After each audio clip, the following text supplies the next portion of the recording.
আসসালামু আলাইকুম। Nursing admission প্রিপারেশনে English সাবজেক্টের আজকে আমাদের দ্বিতীয় ক্লাস। গত ক্লাসে আমরা করছিলাম হচ্ছে ভয়েস চেঞ্জের রুলসগুলো পড়ছিলাম। আজকে আমরা কিছু প্র্যাকটিস করব। তো নার্সিং চ্যানেলের পক্ষ থেকে তোমাদের সবাইকে স্বাগতম। আমরা নার্সিং ক্যারিয়ার চ্যানেলটিতে প্রতিনিয়ত পার্ট বাই পার্ট প্রতিটি সাবজেক্টের উপরে ক্লাস আপলোড করব।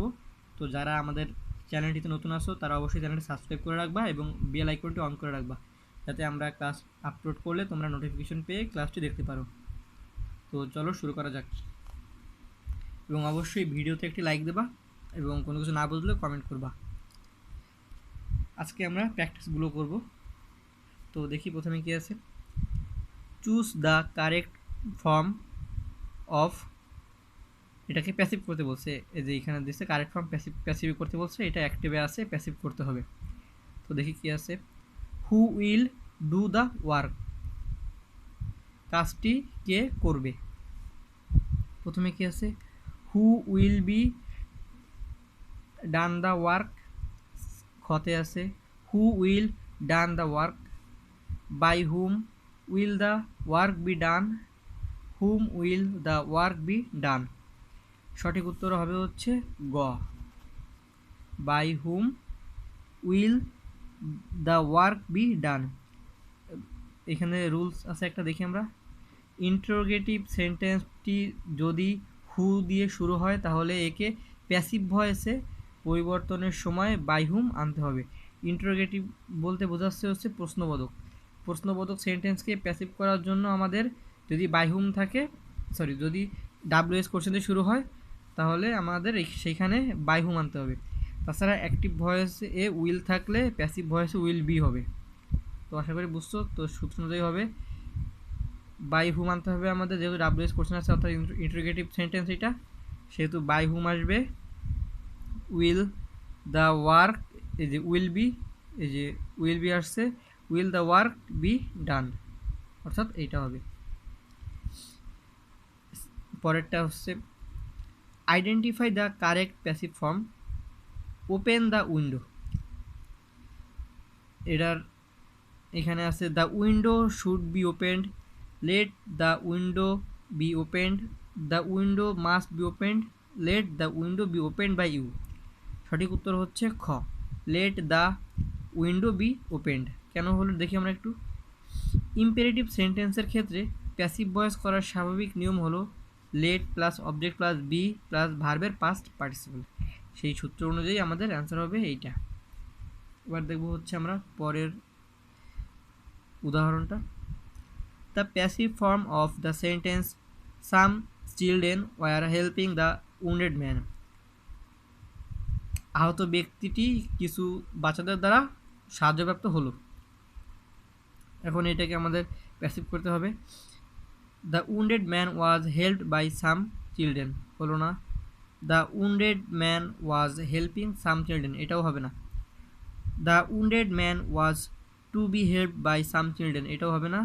গ নাম্বারে আছে the wounded man was being, এখানে বিং আনতে হবে, কারণ এখানে হেল্পিং আছে, এটা সবসময় মাথায় রাখতে হবে। যেহেতু এখানে হেল্পিং আছে তো এটা ওয়াজ বিং হবে। হেল্পড ভার্বের পাস্ট পার্টিসিপল আসবে। দেখো এখানে কিন্তু হেল্প আসে নাই, এখানে আইএনজি ছিল কিন্তু এখানে হেল্প ছিল না বলে অ্যান্সারটা হয়নি। তো এখানে being helped by some children. কেন, ওই বাক্যের অর্থটা দেখো, আহত ব্যক্তি কিছু ছেলে মেয়ে দ্বারা সাহায্যপ্রাপ্ত হয়েছিল। এখন দেখো হচ্ছে পরবর্তী যেই উদাহরণটা আছে সেইটা। The best passive form of the sentence, এই সেন্টেন্সটির সবথেকে ভালো উদাহরণ কোনটি প্যাসিভ ফর্মের, প্যাসিভ সেন্টেন্সের। We don't like idle people, ideal people, idle people are not liked by us, এটা হবে অ্যান্সার। কেন হলো, এ বাক্যটি প্রেজেন্ট ইনডিফিনাইট টেন্স দ্বারা গঠিত, সে কারণে এ টেন্সের নেগেটিভ বাক্যের প্যাসিভ ভয়েস এর গঠন হচ্ছে subject plus B plus not plus ভার্বের past participle plus by plus object, সেহেতু অ্যান্সার হবে এইটা। পরেরটা কি, the correct passive of Sheela was writing a letter. Answer হবে এইটা। A letter was being written by Shila. Hints কি আছে? Subject plus was plus being plus ভার্বের past participle plus by plus object, সাবজেক্টের অবজেক্ট ফর্ম। এবার দেখো কি আছে এখানে, people always remember the Patriot, which of the following is the best passive form of the above sentence? ঘ, the patriots are always remembered. কেন হলো hint দেখি আমরা একটু।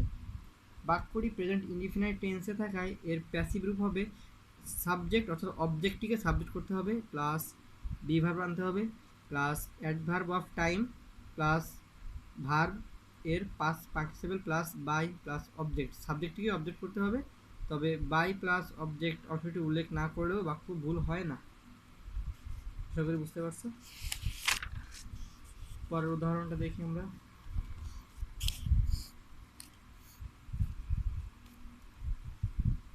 Late me do the sum, passive voice of it is, কোনটা হবে? এই যে ঘ হবে। Let the sum be done by me.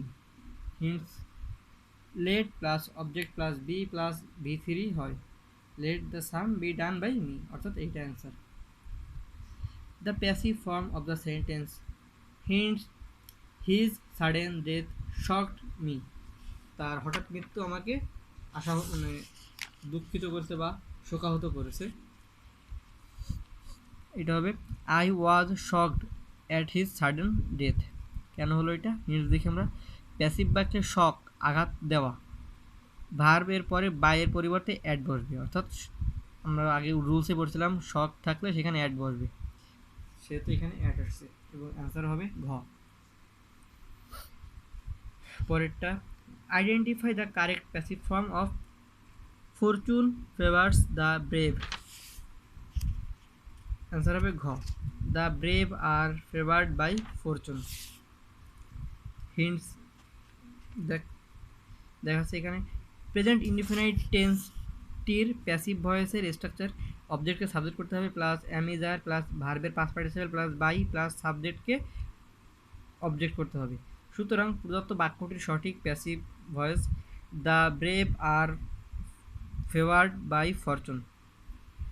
Adjective এর পূর্বে দি বসিয়ে প্লুরাল কমন নাউন গঠিত হয় এবং এরপর প্লুরাল ভার্ব ব্যবহৃত হয়। পরের উদাহরণটা দেখি, the passive form of the sentence, এই সেন্টেন্সটিকে প্যাসিভে নিতে হবে। সাম চিলড্রেন আর, এটা আমরা আগেও দেখছি উদাহরণটা, দেখলাম না। এরপরে হচ্ছে এটা দেখি আমরা, identify the correct passive form, সঠিক প্যাসিভ ফর্মটি চিহ্নিত করো এইটার, এই সেন্টেন্সটির।